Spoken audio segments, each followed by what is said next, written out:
E aí, pessoal? Como é que vocês estão? Tudo tranquilo? Tudo certo? Todo mundo se cuidando?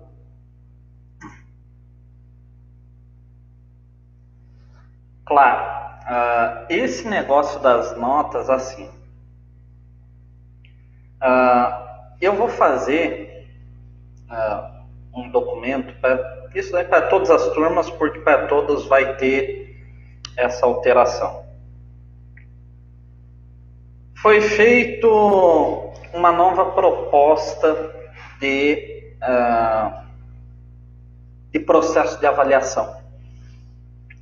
Antes, como é que funcionava? Nós tínhamos primeiro bimestre, segundo bimestre. 10 pontos no primeiro, 10 pontos no segundo. A V3, a V7, a V3, a V5 e a VI, que fecha 10 em cada um. Agora não. Agora mudou o processo, ele vai se tornar um processo contínuo, um processo só, e vai ser um total de 10 pontos até o final do semestre. Para fechar, como por exemplo, para vocês, aqui eu tenho aí pessoal das minhas 3 turmas de processo penal. Eu fiz com vocês todas as AV3 do nosso primeiro bimestre. Todo mundo participou, todo mundo entregou. Eu estou fazendo as devolutivas por e-mail. Sempre que possível, estou fazendo alguns apontamentos mais pontuais. Para outros, como a maioria por exemplo, as resenhas ficaram muito bem feitas, a questão as resenhas de estado de coisas inconstitucional, então eu estou dando um feedback para nota só. E como todo mundo fez a prova e as resenhas, fechou 3 pontos do primeiro bimestre. Até aqui, ok? Bom, esses 3 pontos, numa escala total, são 3 pontos de 20. 10 do primeiro, 10 do segundo. Como a nova proposta de avaliação da direção repassada aos professores é uma escala de 0 a 10, essas notas, via de regra, seriam reduzidas à metade. Ou seja, de 3 pontos que vocês tiveram de avaliação, seria reduzido a metade de cada um, fazendo um total de 1,5. Por outro lado, eu fiz questão, quanto a isso eu bati o pé com todas as minhas turmas, que como vocês fizeram um trabalho de pesquisa, foram atrás, leram, escreveram, ainda assim, eu não podia manter os 3 pontos, a totalidade, mas vou manter 2 pontos. 1 ponto da prova, 1 ponto da resenha. Bom, esse vai ser, isso daí é o panorama geral, né? Agora, como que vai ser aferida a nota de cada um dentro dessa nova escala? Bom, vamos pegar, por exemplo, deixa eu ver. Por exemplo, aqui, eu tenho as notas. Deixa eu ver, deixa eu pegar um aleatório aqui para dar o exemplo.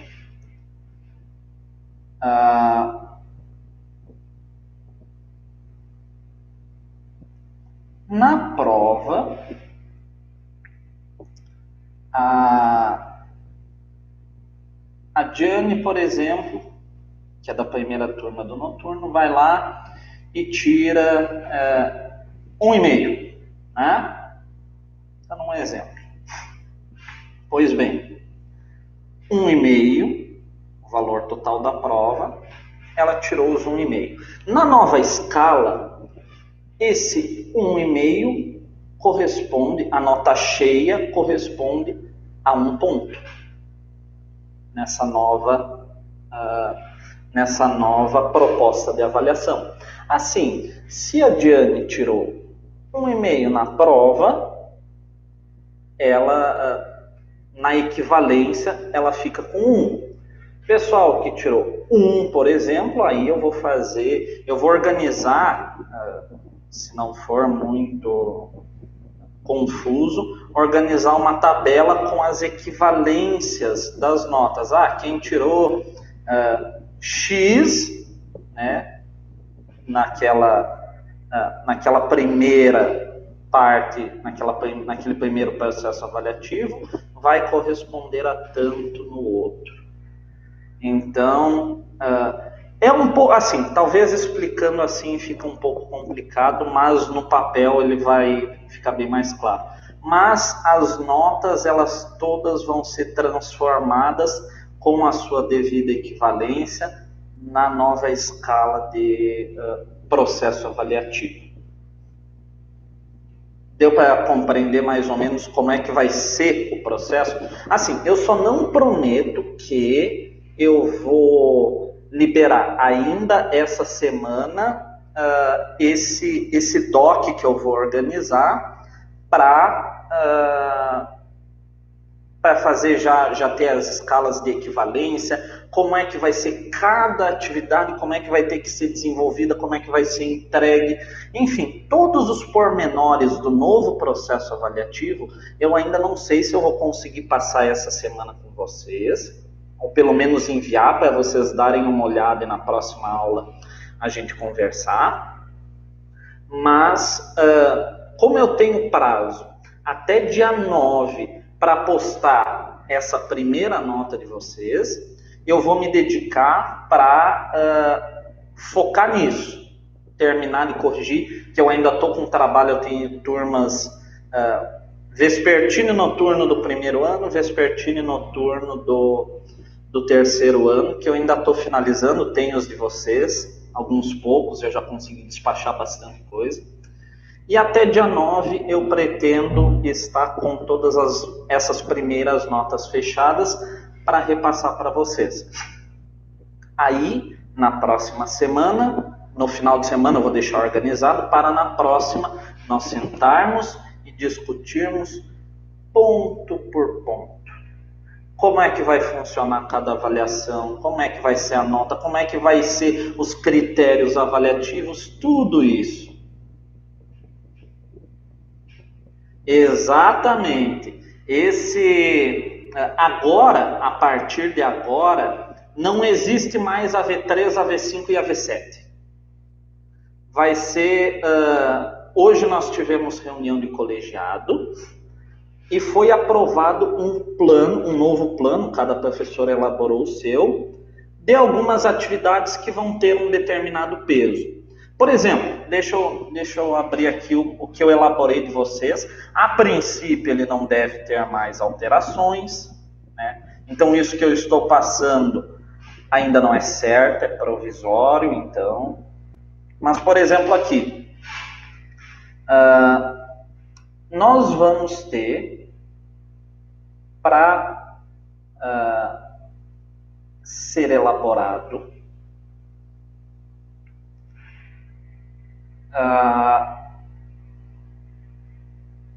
uma resenha crítica, uma outra resenha crítica, tá? Essa resenha vai ter um peso e ela vai ter um prazo para ser feita. Então, é esse novo ponto de critério de a avaliação, esse novo processo avaliativo que vai ser observado. Então, realmente, a partir de agora, não vai ter mais a V3, a V5, a V7, a VI, nada disso. Agora é um novo processo. Pois bem, tem uma previsão... na verdade, essa reunião do colegiado talvez era para ter sido organizada antes, mas teria a previsão para dia 8/5, sexta-feira, a entrega de uma resenha. Como a reunião foi feita hoje, esse prazo não é suficiente. Ou talvez seja, porque não é um tema complicado e vocês vão poder fazer em grupos essa resenha. Então, eu vou fazer o seguinte: ao final da nossa aula, eu vou disponibilizar o modelo de resenha, eu vou mandar para cada um dos líderes, turma vespertina e as 2 turmas do noturno. Vou disponibilizar no portal do aluno e vou mandar para o NED, para que também depois fique disponibilizado também lá no B Virtual. Mas eu já adianto como é que vai ser. É uma resenha crítica, onde vocês vão ter que formar grupos de 3 até 3, né, para todas as turmas que estão aqui, até 3, e vocês vão discutir criticamente, de forma sucinta, a questão da constitucionalidade ou não do armazenamento de material genético.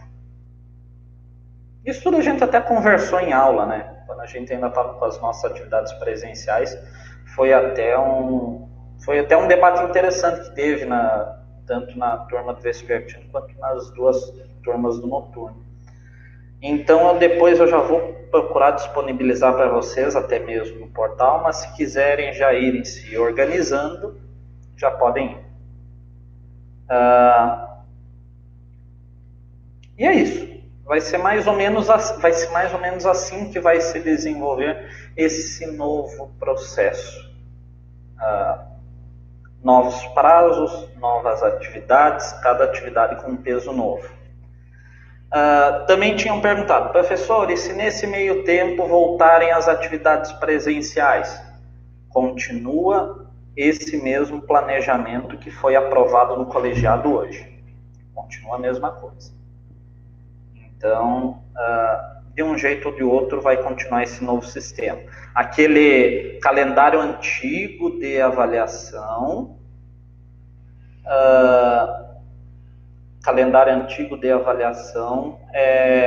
aquele lá está suspenso. Sim, atividade de pesquisa em grupo. É uma resenha crítica.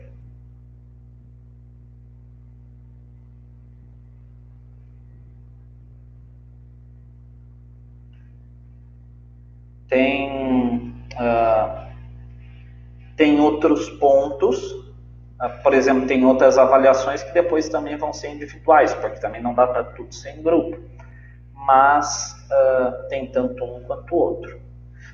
Eu sei que, assim, falando parece um pouco confuso, mas já deu mais ou menos uma esclarecida como é que vai funcionar? Já te respondo, peraí.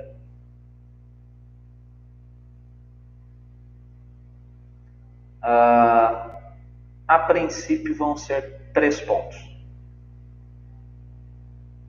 Depois nós vamos ter uma prova e uma outra atividade que é a elaboração de um vídeo, que vai ser uma atividade compartilhada com a matéria do professor Romeu. Então, só para vocês já 3 trabalhos. Para as 3 turmas que estão aqui vão ser 3 trabalhos: a resenha crítica, a prova e a elaboração do vídeo.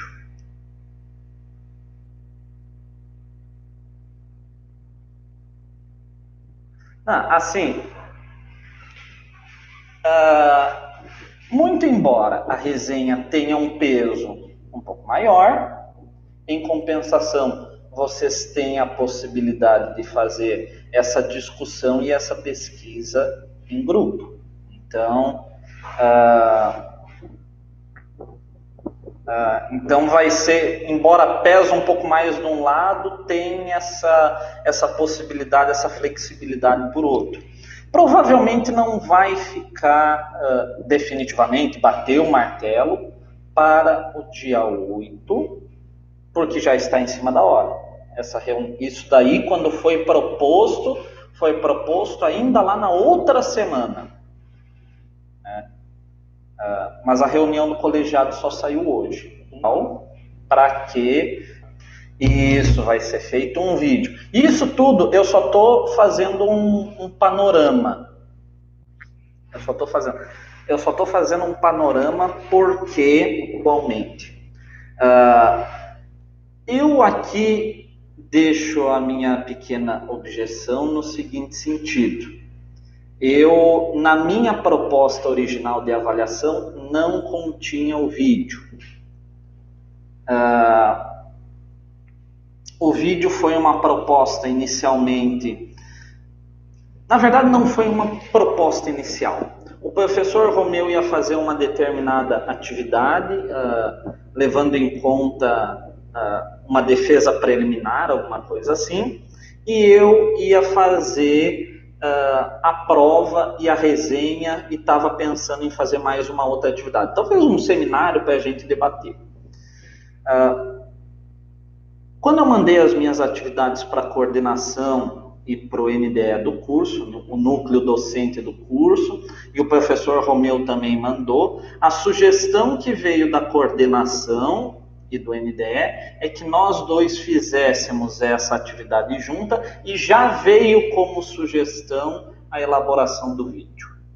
Então foi democraticamente imposta essa sugestão. Mas é uma coisa curta, não se envergonhe. Pergunta: todos vão ser de trio? A princípio, as resenhas, sim. Nós vamos ter as resenhas e vamos ter prova também. As resenhas vão ser em trio e a postagem delas, a devolutiva, vocês entregarem um arquivo, se não me engano, está determinado para que seja lá pelo B virtual. Então, até por isso, eu vou ver que esse prazo seja estendido. Não, isso daqui vai ser vídeo vai ser só para disciplina. Por exemplo, assim, vocês aqui têm o seu perfil no YouTube, vocês podem, ou seja, privado. Se todos serão de trio, a resenha vai ser de trio. O vídeo eu ainda não tenho certeza. Espera aí. Deixa eu confirmar aqui.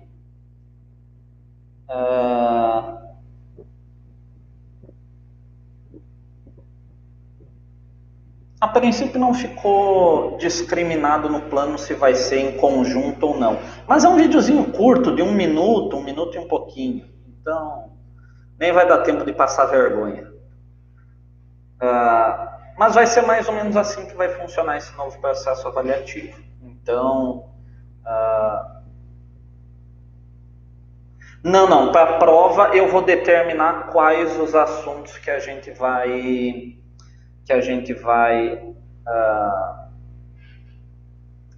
estabelecer. Até porque é completamente descabido pedir coisa que a gente estava vendo lá no final do semestre e acabar negligenciando coisa que nós estamos vendo agora. Então, eu vou, para essa questão da prova, a gente vai delimitar, que nem a gente fez para a primeira. Quais são os pontos mais importantes, tudo isso daí. Ao longo dessa semana, eu vou elaborar um documento explicando bem certo como é que vai funcionar cada uma, para disponibilizar para vocês, para que vocês também consigam se organizar, né? Para que também não fique tudo em cima da hora. Mais alguma dúvida? Alguma coisa?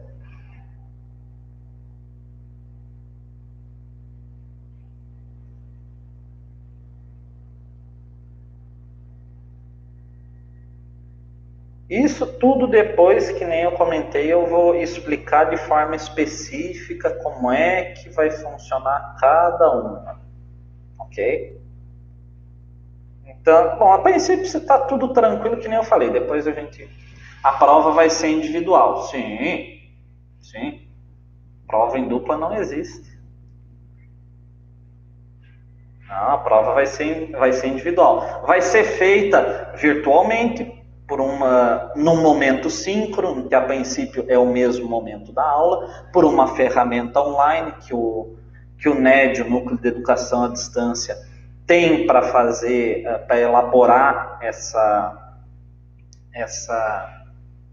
avaliação, e daí vai ser feita por aqui individualmente. Ainda não estou exatamente certo de como é que vai ser como é que vai ser as questões da prova. Mas eu acredito, eu ainda vou sentar para elaborar, mas acredito que se tiver vai ser uma questão de dissertar, não mais do que isso. Vai ser questões um pouco mais objetivas, e os conteúdos daí nós delimitamos. Tranquilo? Tudo certo? Dúvidas? Qualquer dúvida podem ir perguntando também.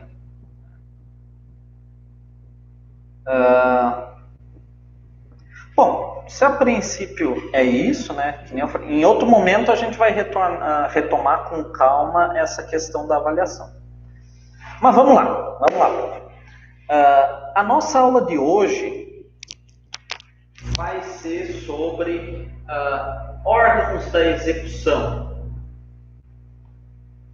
Eu não sei se vocês lembram, assim, os órgãos da execução que nós vamos falar dão aí uns 5, 6 órgãos, um pouco mais, um pouco menos. Mas hoje nós só vamos tratar de alguns. Por exemplo, patronato, Conselho da Comunidade, o CNCB, uma coisa assim, não me lembro as siglas, que é o Conselho Nacional de Política Criminal e Penitenciária, CNPCP, o Conselho Penitenciário. Esses são alguns órgãos que nós vamos conversar hoje. Deliberadamente, eu separei 3 órgãos da execução que nós vamos conversar na sexta-feira, que é o Juízo da Execução, o Ministério Público e a Defensoria Pública. Professor, mas por que fazer essa separação? Esses 3 órgãos, eles são aí, não que são mais importantes que os outros, mas eles têm competências específicas, algumas competências pontuais, que não podem ser simplesmente apressadas. Nós temos que conversar de forma pontual nessas questões. A questão, por exemplo, aí nós vamos conversar sobre alguns benefícios que os presos têm, como, por exemplo, detração, progressão de regime, tudo isso, né? Então, por esse motivo eu fiz essa cisão, de que hoje nós conversamos de forma mais geral desses outros órgãos da execução que são um pouco mais simples, e os outros que demandam uma atenção especial, pontual e uma conversa mais atenciosa, nós deixamos para sexta-feira, que aí nós nos dedicamos só para aqueles 3. Pois bem, quando nós falamos lá dos órgãos da execução penal, a primeira coisa que nós vamos fazer, pegando a nossa leve, é ir lá para o artigo a partir do 61 do Código, 61 da Lei de Execuções Penais. O artigo 61 é o fundamento legal que vai dizer: esses aqui são os órgãos da execução.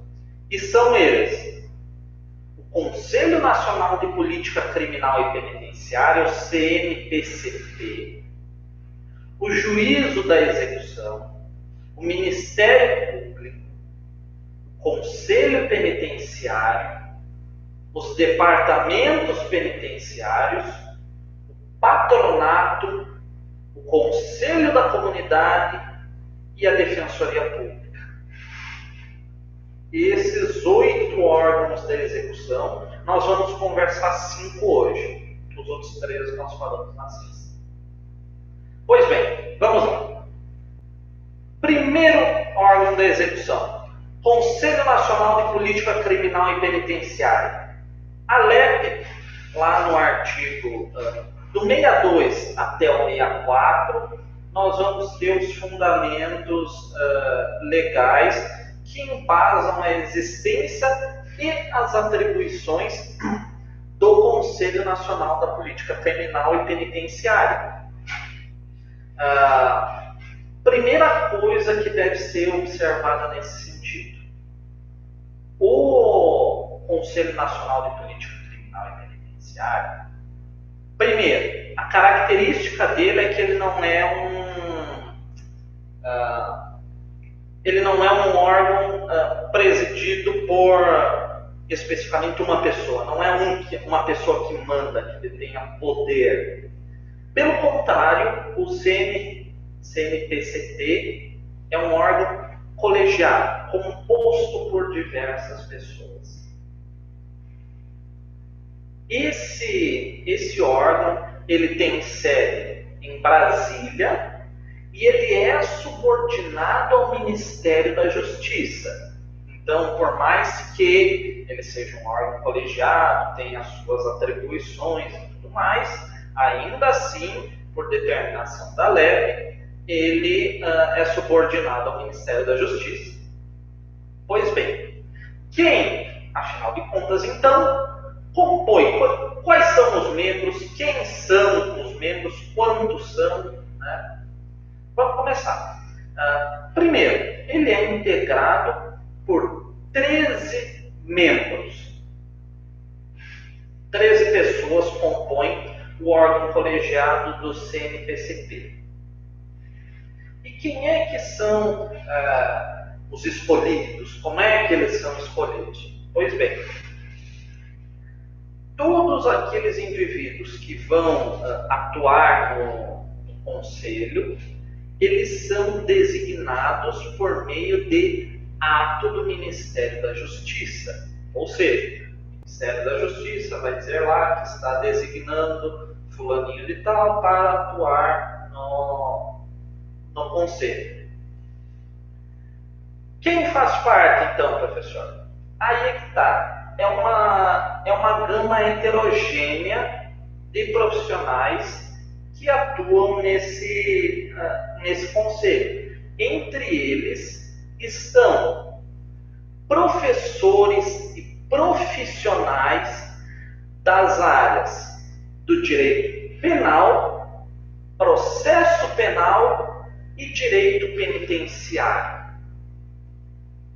Além de que ciências correlatas, também profissionais de ciências correlatas, com ligação a essas áreas, né, penal, processo penal e direito penitenciário, possam vir a integrar. Também são chamados ainda como representantes da comunidade pessoas que estão ligadas aos ministérios de áreas sociais. Então, tanto esses professores e profissionais, aí você nota um perfil mais técnico do negócio, da área penal, processo penal e penitenciário, e algumas ciências correlatas, mas também representantes da comunidade dos ministérios das áreas sociais. Então não tem um requisito tão rígido, tão pontual, né, que nós observamos em outras situações legais. Esses membros, os 13 membros do CNPCP, eles são eleitos para um mandato de 2 anos. Como é que o mandato é exercido? Via de regra, a cada 4 meses, a cada 4 meses não, vamos colocar de outra forma, a cada 3 períodos, depois que você fecha os 2 anos, se separa 3 períodos, 3/3 do ano. A cada 2 anos, então, um desses terços é renovado. 2 anos, renova o primeiro terço, depois fecha o outro período, renova o outro terço, fecha o outro período, renova o outro terço. Isso não quer dizer que vão ser 6 anos corridos. Ao longo de 2 anos, uns vão ter entrado antes, outros vão ter entrado depois. Você tem um tempo sobreposto aí. Mas, a cada 2 anos, 1/3 é renovado nesse período. Então, não se troca todo mundo de uma vez. Você renova 1/3 do conselho, depois você renova o outro terço, depois você renova a terceira parte, o terceiro terço. Pois bem, isso até é uma questão um pouco mais secundária. O que nos interessa de fato é, afinal de contas, para que o tal CNPCP, Conselho Nacional da Política Criminal e Penitenciária, serve? Né? Porque senão está aí falando um monte de coisa de um órgão que a gente não sabe o que é e que a gente não sabe para que serve. Mas, adiante, ele tem as suas utilidades dentro do processo de execução penal. E são elas aquelas que estão descritas no artigo 64 da LEP, que vai dizer o seguinte: ao Conselho Nacional de Política Criminal e Penitenciária, no exercício das suas atividades em âmbito federal ou estadual, veja, tanto um quanto o outro, incumbe propor diretrizes de política criminal quanto à prevenção do delito, administração da justiça criminal e execução das penas e medidas de segurança. Ou seja, eu não sei, vocês já ouviram falar no tal Plano Nacional de Política Criminal? Nossa, talvez já tenham ouvido o nome, né, resquício assim, mencionado em algum lugar. O Plano Nacional de Política Criminal e Penitenciária, ele foi estabelecido pelo Conselho em 2011 e é justamente nesse plano de política criminal que ficam estabelecidas aquelas atribuições que estão no inciso 1º do 64 da LEP, que é propor essas diretrizes para que se tente a prevenção do delito, a administração da justiça criminal como um todo, e da própria execução da pena e das medidas de segurança. É essa a finalidade do plano de política criminal. Deixa eu ver se eu acho aqui o documento. 2015 teve uma atualização do plano. É o documento que eu estou aqui. Esse documento, então, feito pelo CNPCP, ele vai, por exemplo, a primeira parte do CNPCP, deixa eu até compartilhar com vocês, caso alguém queira dar uma olhada.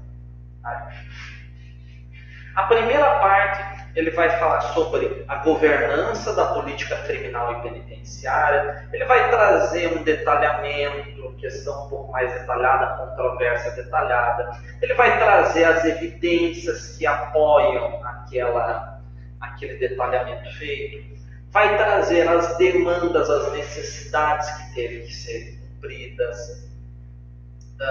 Depois, no segundo ponto, ele vai falar das alternativas penais, justiça restaurativa, mediação penal, priorização dessas áreas, Lá no terceiro ponto vai falar sobre a questão do abuso da prisão provisória. Então, essa é mais ou menos esse o conteúdo que são essas diretrizes acerca da justiça criminal como um todo. É esse papel que cabe como primeira atribuição do Conselho. Pois bem, segunda atribuição: contribuir na elaboração de planos nacionais de desenvolvimento, sugerindo as metas e prioridades da política criminal e penitenciária.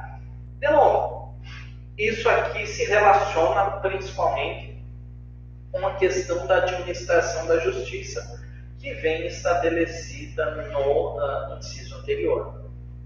Terceiro, promover a avaliação periódica do sistema criminal para a sua adequação às necessidades do país. Como vocês podem observar, isso é nítido, não está se conseguindo fazer essas adequações. Mas não quer dizer que o Conselho não trabalhe, não quer dizer que o Conselho não trabalhe. Então, mas é por uma questão estrutural, uma deficiência estrutural. Quarto, estimular e promover a pesquisa criminológica. Isso aí, essa compreensão da pesquisa criminológica, ela é compreendida não só no âmbito de pesquisa científica, mas na própria pesquisa técnica que é elaborada com relação aos presídios, a própria questão interna penitenciária. Quinta, promover um programa nacional penitenciário de formação e aperfeiçoamento do servidor. Ou seja, você também não pode simplesmente contratar um monte de gente, um monte de agente penitenciário e simplesmente, se vira aí, só cuida para eles não fazerem rebelião, ficar tranquilo. Não. Também é uma das atribuições do Conselho fazer com que exista esse programa nacional que vise não só a formação do servidor, mas também o seu aperfeiçoamento. Sétima, estabelecer os critérios para a elaboração da estatística criminal. Aí também é um ponto interessante, porque quando nós falamos em estatística criminal, principalmente aí no que tange a dados que são disponibilizados pelo DPEM, Departamento Penitenciário Nacional, tem que observar essas diretrizes que são postas pelo Conselho. Então, não é dizer tudo sobre qualquer coisa. Alguns parâmetros têm que serem observados.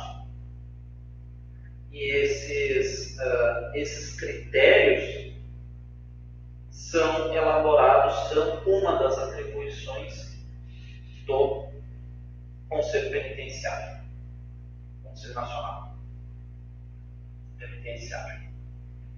Então, próxima atribuição, e aí também a outra, inspecionar e fiscalizar os estabelecimentos penais, bem assim informar-se, mediante relatórios do Conselho Penitenciário, requisições, visitas ou outros meios, acerca de desenvolvimento da execução penal nos estados, territórios e Distrito Federal, propondo às autoridades dela incumbidas as medidas necessárias ao seu aprimoramento. De novo, não digam que o Conselho não trabalha, olhando aí a grande problema dos nossos presídios, né? Não, eles de fato trabalham, mas de novo é uma questão estrutural. Mas cabe ao Conselho fazer essa inspeção, essa fiscalização dos estabelecimentos penais. Se eles estão minimamente alcançando aquilo que é requisitado, e no que não for, propor às autoridades responsáveis pelo cuidado daquela determinada região, né, dos estados, territórios do Distrito Federal, que que tomem as medidas necessárias para que consiga e tente fazer aí o seu aprimoramento daquilo que foi apontado. Nono, representar o juiz da execução ou autoridade administrativa para a instauração de sindicância ou procedimento administrativo em caso de violação das normas referentes à execução penal. Então, havendo aí, isso acontece, pode não ser algo que é visível, pode não ser aquilo que seja amplamente noticiado, mas acontece. Não só no âmbito administrativo, mas, por exemplo, judicialmente acontece a nível do pedido de indenização do Estado. Administrativamente acontece no caso das violações das normas de execução penal. Então, cabe aqui ao Conselho fazer essa representação do juiz da execução ou da autoridade administrativa para que então seja instaurada a sindicância ou procedimento administrativo que vai fazer a avaliação para ver se de fato teve uma violação das normas da execução. E última atribuição do Conselho: representar a autoridade competente para interdição, no todo ou em parte, de estabelecimento penal. Eu não me recordo, né, de nenhum caso assim um pouco maior que tenha tido a completa interdição do estabelecimento penal. Agora de cabeça não estou recordando, mas é uma das hipóteses que o Conselho vem a atuar, é chamado a atuar. Isso tudo, se nós pudermos compreender de uma forma um pouco mais abstrata, afinal de contas, em que isso se resume? Essas atribuições. Elas dizem respeito a um conjunto de obrigações destinadas aos responsáveis, né? Ou seja, aqueles que concebem ou executam essas medidas, que estão relacionadas à prevenção da criminalidade, administração da justiça criminal e execução das penas e medidas de segurança como um todo. Daria para resumir essas atribuições do Conselho Nacional de Política Criminal e Penitenciária a partir dessa ótica. São atribuições muito mais relacionadas a uma obrigação destinada a esses responsáveis pela execução e como implementar aí a prevenção à criminalidade, melhoria da administração da justiça criminal, fiscalização, inspeção das próprias execuções das penas, das medidas de segurança. Num todo, essas atribuições se encaixam mais ou menos nessa compreensão. Segundo órgão que nós vamos conversar: Conselho Penitenciário. O Conselho Penitenciário vocês vão encontrar lá no artigo 70, 69 e 70. O 69 ele vai dizer o que é o Conselho Penitenciário, né, qual é a finalidade dele existir, que ele é um órgão consultivo e também tem a finalidade de fiscalizar a execução da pena. No parágrafo 1º do 69 estão quem são as pessoas que compõem o tal Conselho Penitenciário, que são membros, o conselho vai ser integrado por membros que são nomeados pelo governador do estado, do Distrito Federal, dos territórios, dentre professores e profissionais da área do direito penal, processual, penitenciário e ciências correlatas, bem como representantes da comunidade. Veja, aqui essa composição ela é muito similar com o que está lá disposto no 63, que é o artigo que vai falar da disposição do Conselho Nacional de Política Criminal e Penitenciária. É muito semelhante. A diferença é que lá no Conselho você tem um ato do Ministério da Justiça, né, designando os membros. Aqui você tem uma indicação para integrar por parte do governador do estado. Mas veja, de novo, nós estamos com a figura de professores e profissionais da área do direito penal, processual penal e penitenciário, bem como as ciências correlatas, e ainda representantes da comunidade. Isso não quer dizer que exista só essa norma. Eu não cheguei a dar uma olhada de forma mais específica aqui no nosso caso do Maranhão, mas tem a possibilidade de a legislação não só federal, no caso da LEP, ou uma lei complementar, ou enfim, uma outra lei federal faça essa regência, mas a lei estadual também está autorizada a regular o funcionamento do Conselho Penitenciário. Então, esses membros eles vão ser nomeados pelo governador e a legislação que pode reger é tanto a federal como a estadual. Aí varia de estado para estado, inclusive.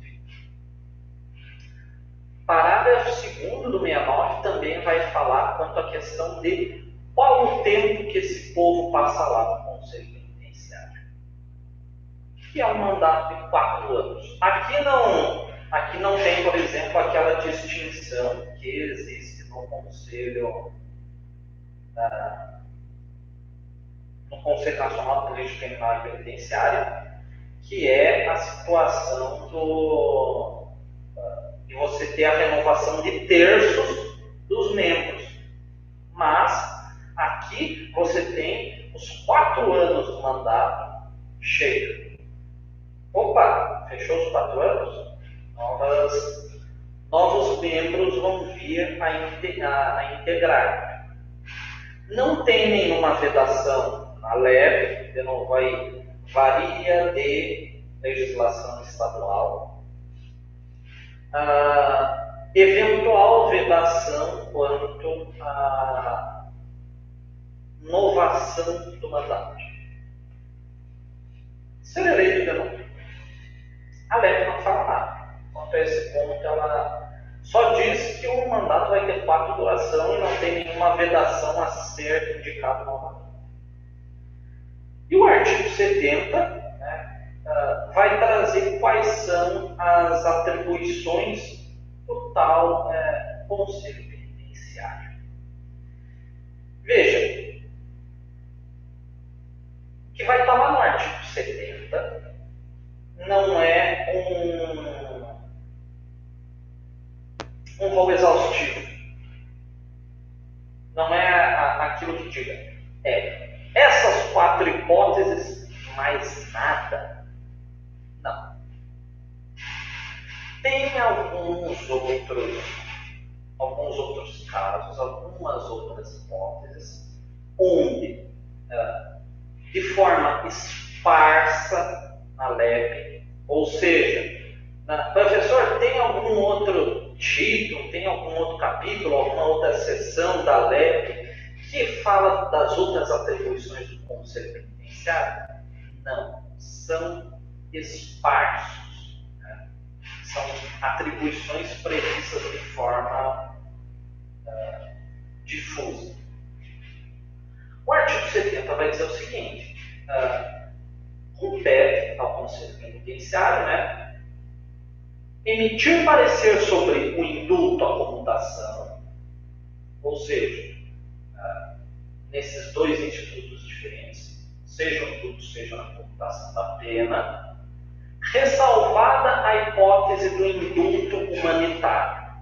Bom, só para meio que adiantar, para vocês já terem essa clareza, o indulto ele pode ser identificado de duas formas. O indulto em si aquelas disposições que estão no decreto presidencial, que estabelecem alguns requisitos pontuais para que um indivíduo tenha a execução da sua pena perdoada. Veja, não é a extinção do crime, não é a extinção da punibilidade e não é a extinção do cumprimento da pena como um todo. Aqui, isso é o caso, por exemplo, lá da anistia. A anistia é outra figura. Mas o indulto só diz respeito à questão da execução da pena.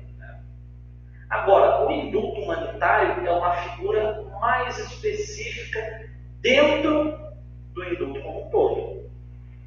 Imagina o seguinte, um apenado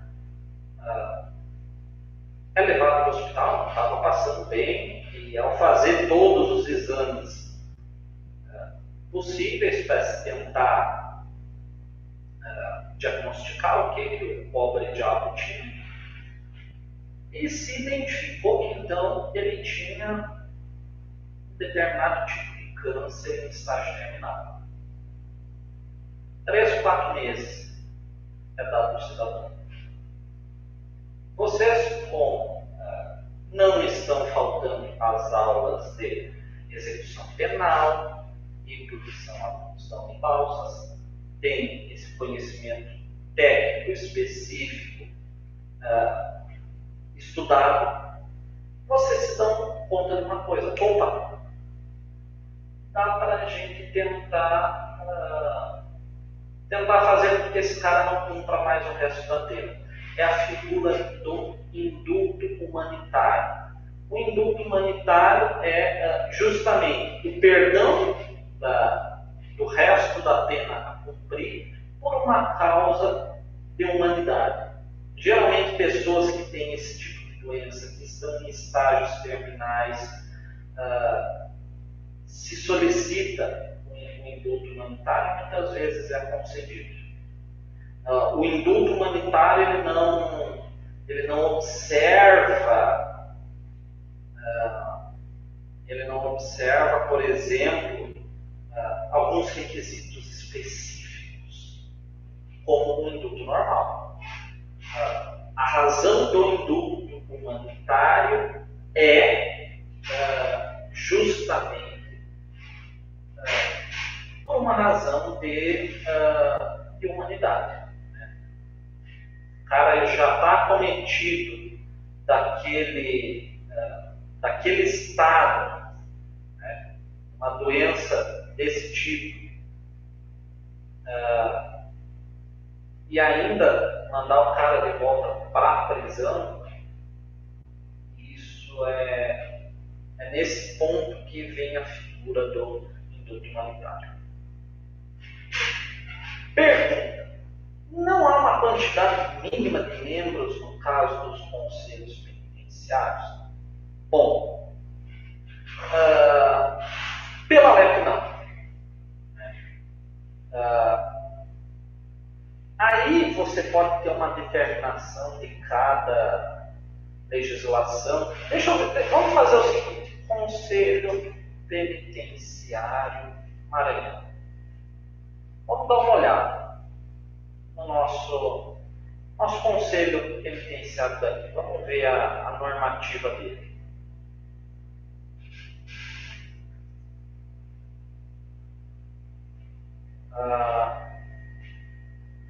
SEAP, aqui.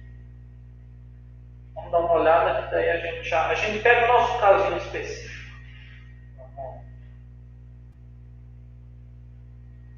Vamos dar uma olhada aqui.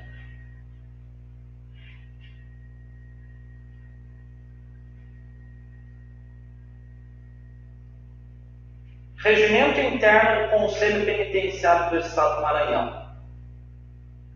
Aqui, artigo 2º do regimento interno do Conselho Penitenciário. Por isso que eu falei, não é algo padrão. Né? Cada legislação estadual estabelece a sua. Né? Nosso caso. 3 representantes do Poder Executivo, sendo um deles da Secretaria de Estado e Justiça da Administração Penitenciária, um da Secretaria de Estado dos Direitos Humanos, Assistência Social e Cidadania, e um da Secretaria da Mulher. 2 representantes do Poder Judiciário, um representante do Ministério Público Estadual, um representante do Ministério Público Federal, um representante da Defensoria Pública do Estado, um representante da Defensoria Pública da União, 9 até agora, um representante do Conselho da Comunidade, um representante do Conselho Profissional Regional de Serviço Social, de preferência que trabalhe em unidades penitenciárias, um representante do Conselho Profissional Regional de Psicologia, de preferência que trabalhe em unidades penitenciárias, um representante do Conselho Profissional Regional de Medicina, de preferência que trabalhe em hospitais de custódia, um representante da OAB e um representante do Conselho Estadual dos Direitos Humanos. Então, aí no total, no nosso caso aqui de Conselho Penitenciário nosso, 15 membros, pela disposição do seu regimento interno. Aí pode talvez ter uma variação nessa numeração dos membros. Mas, assim, dizer que tenha um mínimo estabelecido em lei, um mínimo não tem. Bom, quais são, afinal de contas, então, as atribuições do tal do Conselho? Emitir os pareceres, né, sobre indulto e comutação da pena. Segundo, inspecionar estabelecimentos prisionais penais. Então, aqui também é uma coisa que vocês viram lá no Conselho Nacional de Política Criminal e Penitenciária, uma das funções do Conselho é a inspeção e fiscalização. Aqui do Conselho Penitenciário também é apresentar no primeiro trimestre de cada ano, ou seja, até o 3º mês do ano, um relatório de atividades ao Conselho Nacional de Política Criminal Penitenciária. Esse relatório vai ser elaborado e vai ser entregue para o próprio Conselho, para que daí ele consiga exercer as suas atribuições naturais. E última atribuição do Conselho Penitenciário é supervisionar os patronatos, bem como a assistência ao egresso. Bom, essas são as atribuições principais do Conselho Penitenciário. Mas alguns exemplos de atribuições que estão fora do artigo 70. Artigo 143. Representar pela revogação do livramento condicional. Artigo 145. Manifestar-se quanto à suspensão do curso do livramento condicional. Artigo 187, propor anistia. Artigo 188, provocar um indulto individual. 195, propor o procedimento judicial relativo a situações tratadas na lei de execução penal. Aí, por exemplo, nós vamos ver mais para frente, por exemplo, os excessos de execução, os incidentes da execução, né? Que pode ser proposto pelo Conselho. Propor, lá no 158, parágrafo 2º, propor a modificação das condições do sursis. Então, assim, é uma diversidade, não é um rol fechado, 70 não é de atribuições do Conselho Penitenciário, ele não é um rol fechado. Pelo contrário, ele tem disposições esparsas.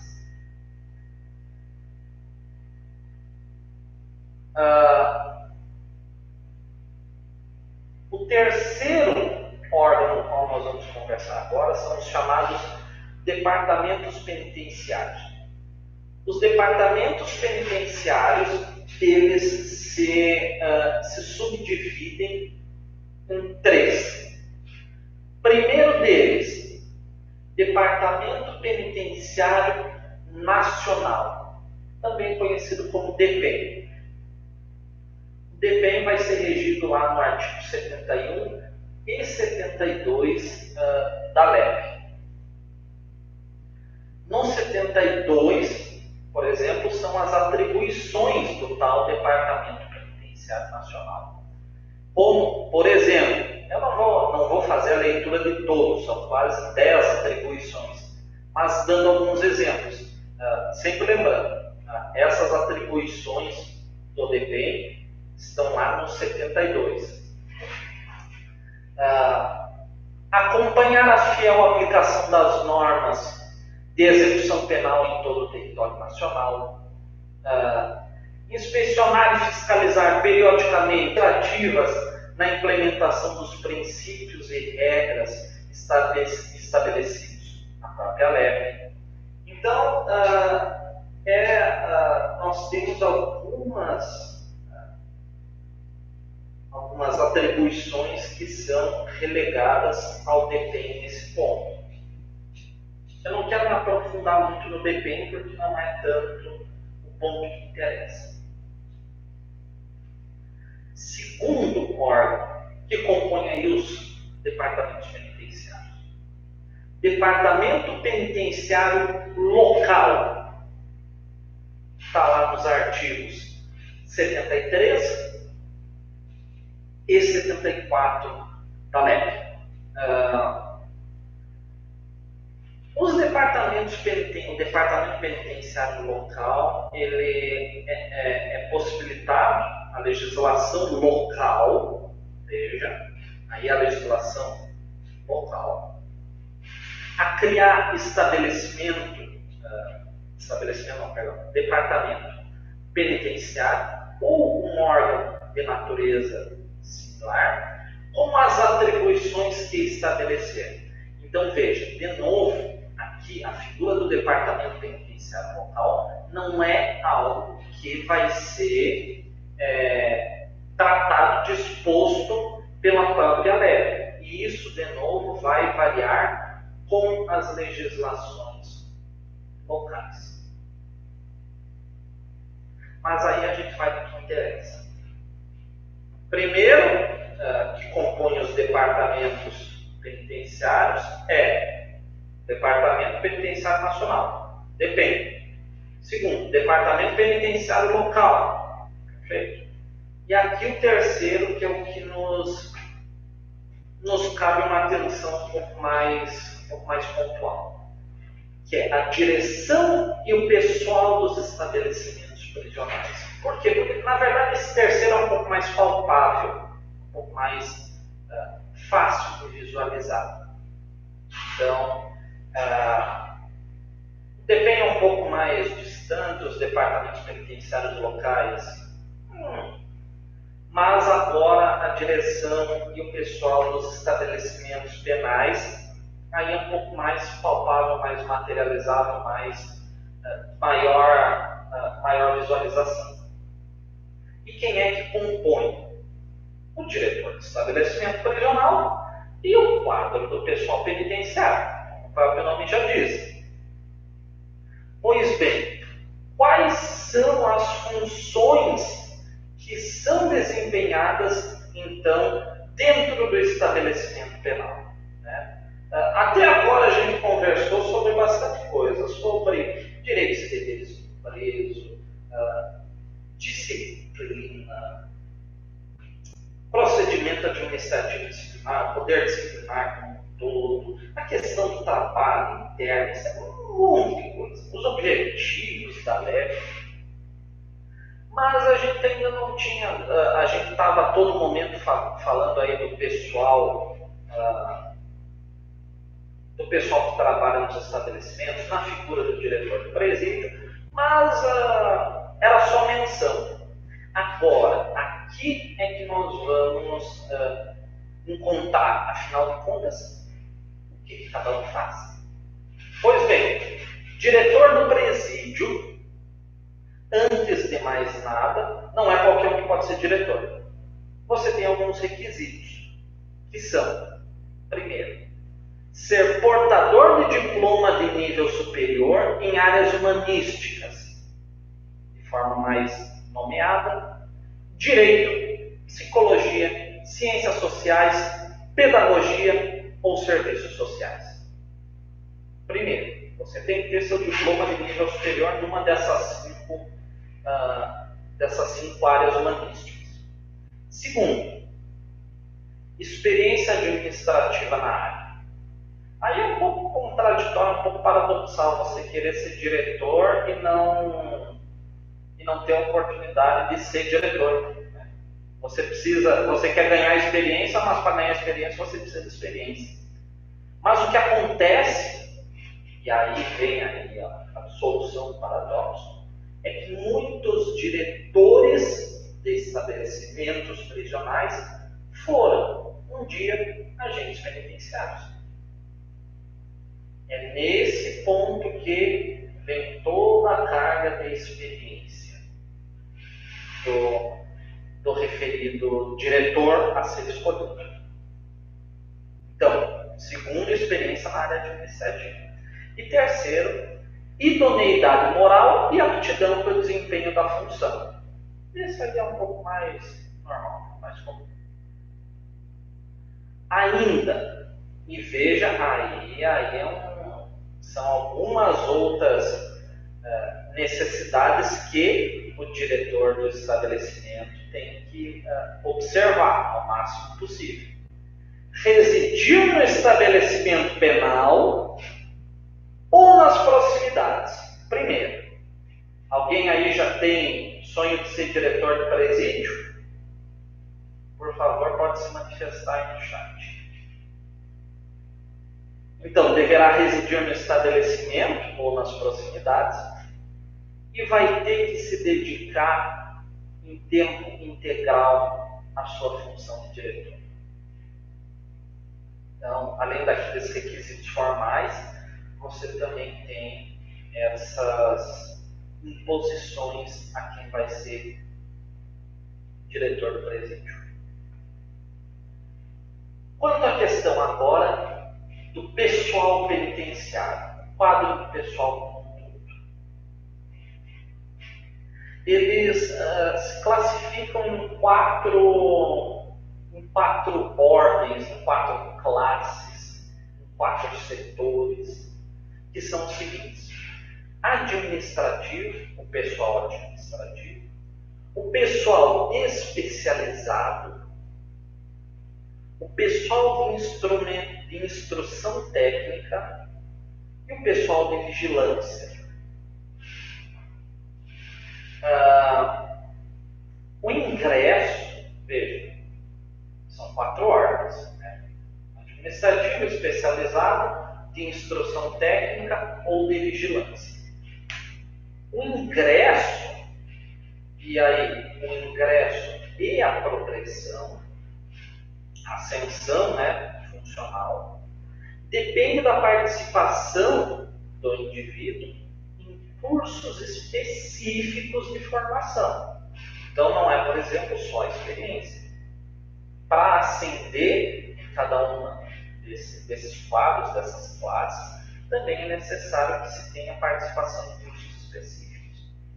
E, além disso, de forma periódica, né, vai ser feita a reciclagem dos servidores que estão em exercício. Aí uma atualização aí do pessoal fazer não só cursos, mas também fazer uma reciclagem em geral do pessoal, né? Quadro de 27. Agora, uma coisa, veja, no caso dos presídios femininos, essas funções deverão, veja, questão de obrigatoriedade, de dever, ser exercidas por servidores do sexo feminino. Ressalva-se a figura da direção, que aí tem a possibilidade de ser, não é algo exclusivo do cargo feminino, mas também pode ter alguém do sexo masculino como diretor de estabelecimento. E o pessoal especializado, que também pode ser, cujas funções possam ser desenvolvidas por alguém também do sexo masculino. Observado isso, essas duas figuras, do pessoal especializado, da direção, e aquelas atividades que puderem ser desenvolvidas por alguém do sexo masculino, tem essa possibilidade. Fora isso, é necessário se observar que as funções devem ser exercidas por servidores do sexo feminino. Até porque imagina fazer uma revista com um servidor homem, pegar ele e fazer de caminho. Uma questão aí de bom senso, de garantia de direitos fundamentais dos próprios apenados. Eu não sei se você se lembra, foram uma das nossas primeiras aulas, não na primeira, mas nas que se seguiram. Não sei se vocês estão recordados de eu falar do tal de patronato. Você se lembra? O que era o tal de patronato? Tal do patronato, eu não quis entrar naquela época em coisas mais pontuais do patronato para não embolar o negócio de vez.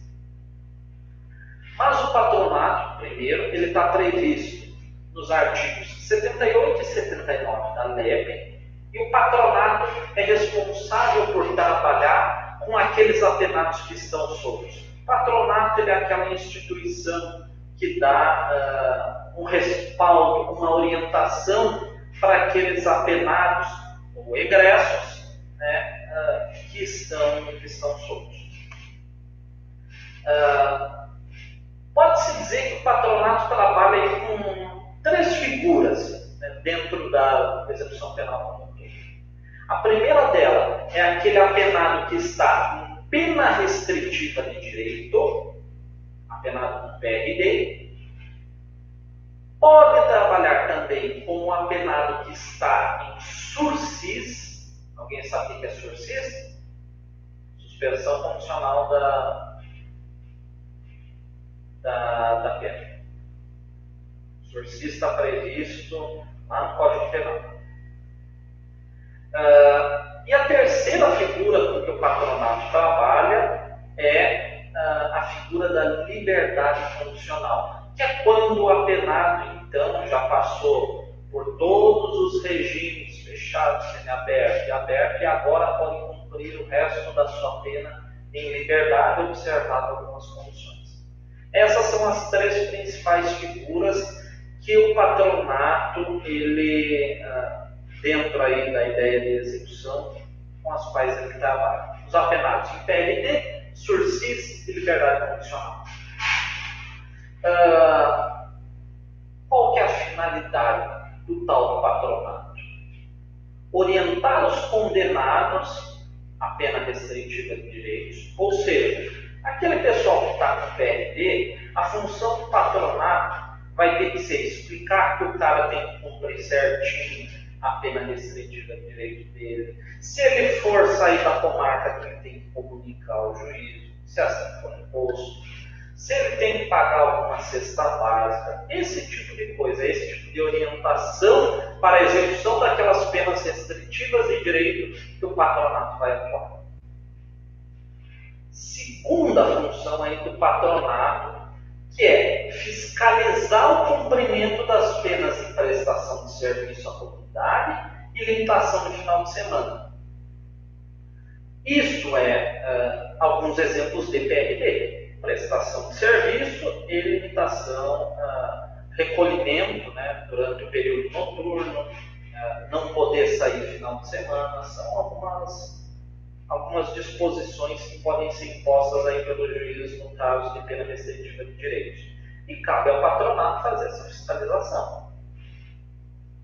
E aí um último ponto, por exemplo, é colaborar, né, aí não é algo exclusivo dele, colaborar na fiscalização das condições da suspensão condicional da pena, suspensão condicional para sursis, e do livramento condicional, daquelas condições que o apenado tem que observar para ficar em liberdade enquanto está cumprindo o resto da sua pena.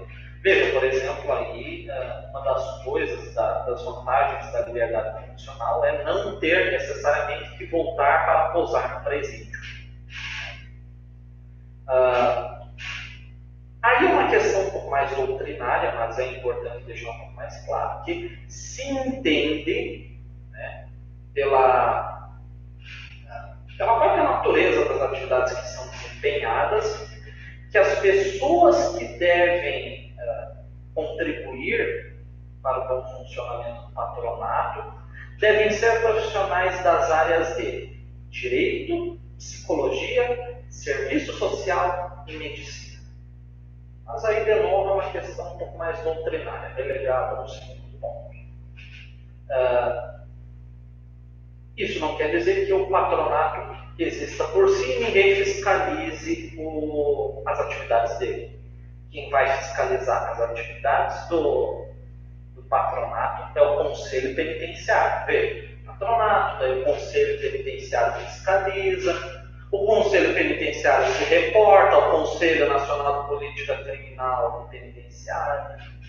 Então, existe até meio que uma lógica de organicidade interna. E o último órgão ao qual aí nós vamos conversar hoje, daí já fazemos o nosso encerramento, é a questão do Conselho da Comunidade. Também é outro órgão que eu tinha lá nas nossas primeiras aulas, que eu fiz menção tanto do patronato quanto do Conselho da Comunidade. E o Conselho da Comunidade está previsto no 80 e no 81 da LEP. Quem é que compõe? E aqui sim, quem é que tinha perguntado? O Wallace tinha perguntado se existia uma quantidade mínima de membros do Conselho Penitenciário. A resposta foi não, né? Isso é relegado à própria legislação local a fazer essa regulação. Agora, veja, aqui no caso do Conselho da Comunidade, aqui sim nós temos um estabelecimento pela própria LEP de quem são os membros que vão integrar o Conselho da Comunidade.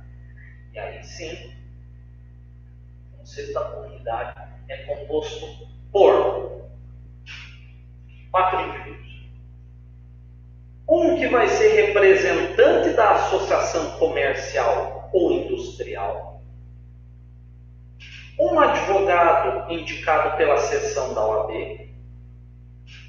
Um defensor público indicado pelo defensor público geral. E um assistente que vai ser escolhido pela Delegacia Seccional do Conselho Nacional de Assistentes Sociais. Aqui sim nós temos aí a figura desses quatro profissionais que vão integrar o Conselho da Comunidade. E aí veja, a ideia do Conselho da Comunidade é justamente buscar auxiliar naquela possibilidade de reinserção do apenado na vida comunitária.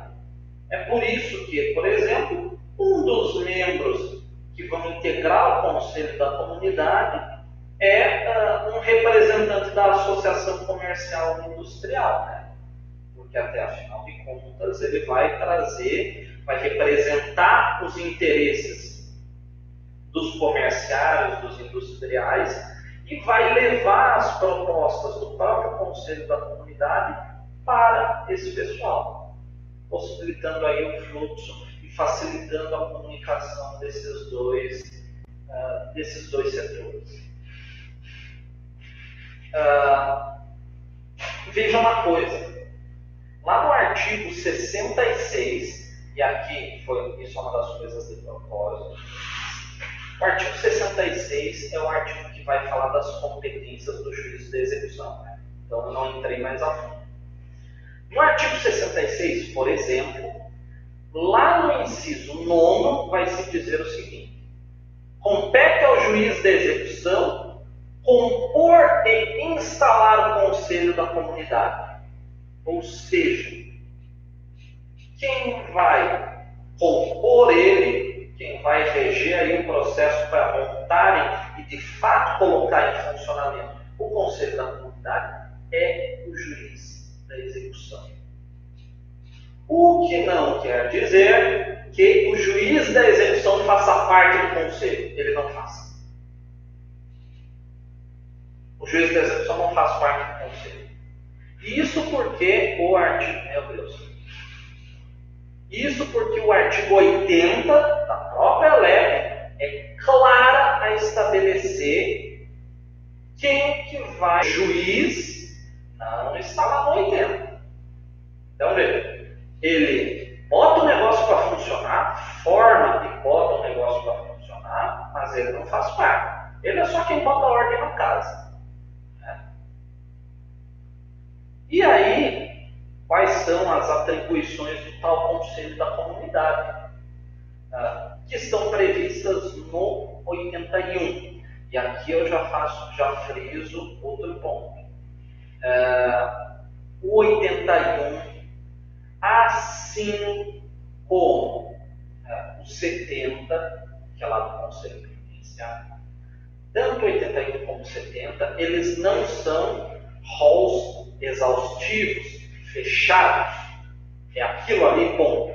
Não. Nesse caso aqui, do Conselho da Comunidade, tem a possibilidade, a própria LEP vem e elenca outras atribuições de forma esparsa no texto legal.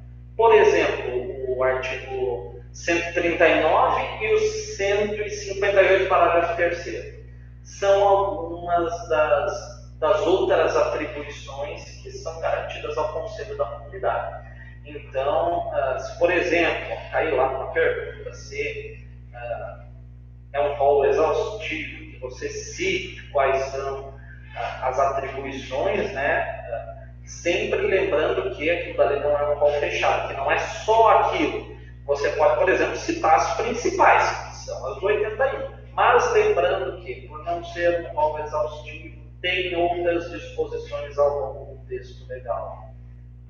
Pode não se lembrar o artigo específico, mas você sabe que não é só naquele quadrado. E quais são essas atribuições do tal Conselho da Comunidade? Primeiro, visitar pelo menos mensalmente, ou seja, no mínimo uma vez por mês, os estabelecimentos prisionais daquela comarca. Eu não sei, aqui em Balsas é só um presídio, né? Eu ainda não estou...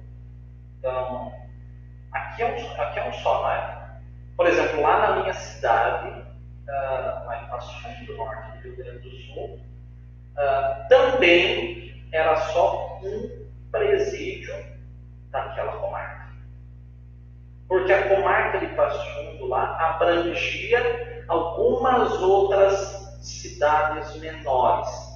Então, geralmente, quem era condenado nessas cidades menores, via de regra, cumpria a pena lá na minha cidade, lá em Passo Fundo, presídio regional. Então, é só nesse caso de lá, era só um presídio para visitar. Mas, por exemplo, se forem mais de um que exista na comarca, aí sim vai se visitar só aquele. Então, pelo menos uma vez por mês, os estabelecimentos penais daquela comarca têm que ser visitados.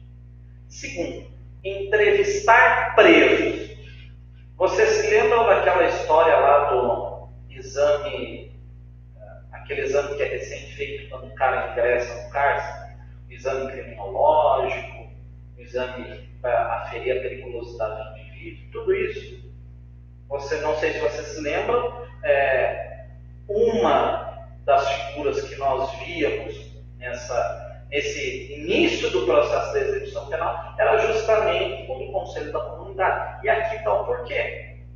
A entrevista dos presos é uma atribuição do Conselho da Comunidade. Terceira principal atribuição. Apresentar relatório todo mês para o juiz da execução e para o Conselho Penitenciário. Então, aí das entrevistas que são feitas, do que for observado nos próprios estabelecimentos penais, tudo isso vão gerar relatórios que vão ser apresentados tanto para o juiz de execução quanto para o Conselho Penitenciário. Veja, não é só para um ou só para outro, aos dois. E última é a diligência e obtenção de recursos materiais e humanos para melhor assistência ao preso ou internado, em harmonia com a direção do estabelecimento. Então, aí é um pouco mais, aí acaba sendo uma questão mais logística, né? Muito mais ligada à questão administrativa do negócio. Mas são aí algumas das atribuições do Conselho da Comunidade. Ficou alguma dúvida quanto a esses órgãos? Veja, hoje a gente conversou sobre Conselho Nacional de Política Criminal e Penitenciária, Conselho Penitenciário, Departamentos Penitenciários, Conselho da Comunidade e Patronato. Esses 5. Juízo da Execução, Ministério Público e Defensoria nós deixamos para a sexta, que aí a gente dá uma pegada mais pontual nesses daí. Eu não sei se vocês repararam, mas isso são algumas referências internas que existem na própria legislação, que Conselho da Comunidade e Patronato vão reportar ao Conselho Penitenciário. Os departamentos penitenciários também vão reportar ao Conselho Penitenciário. E o Conselho Penitenciário vai reportar para o Conselho Nacional de Política Criminal e Penitenciária. Nós temos o Conselho Nacional, que, se vocês verem, ele tem atribuições bem amplas, né? Bem gerais, enquanto que cada vez que a gente vai descendo e especificando, chegando à situação mais local, vai se concretizando atribuições, né, que, como um todo, contribuem para aquelas atribuições do Conselho Nacional.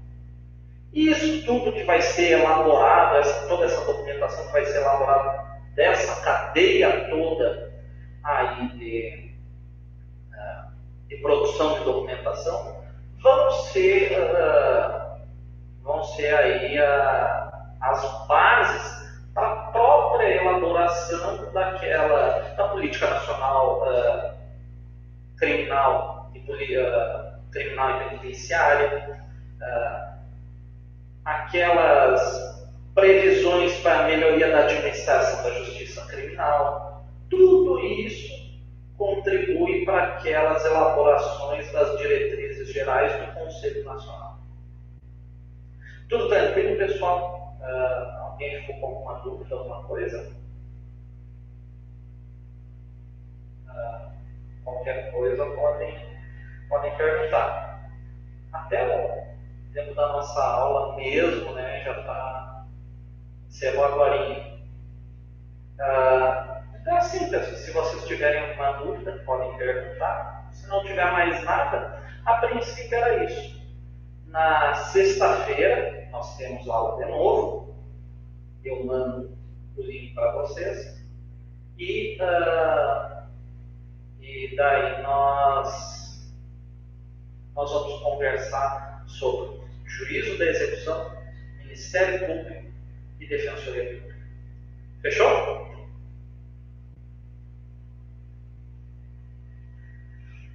Se tiver tudo certo, então, pessoal, uma ótima semana para vocês.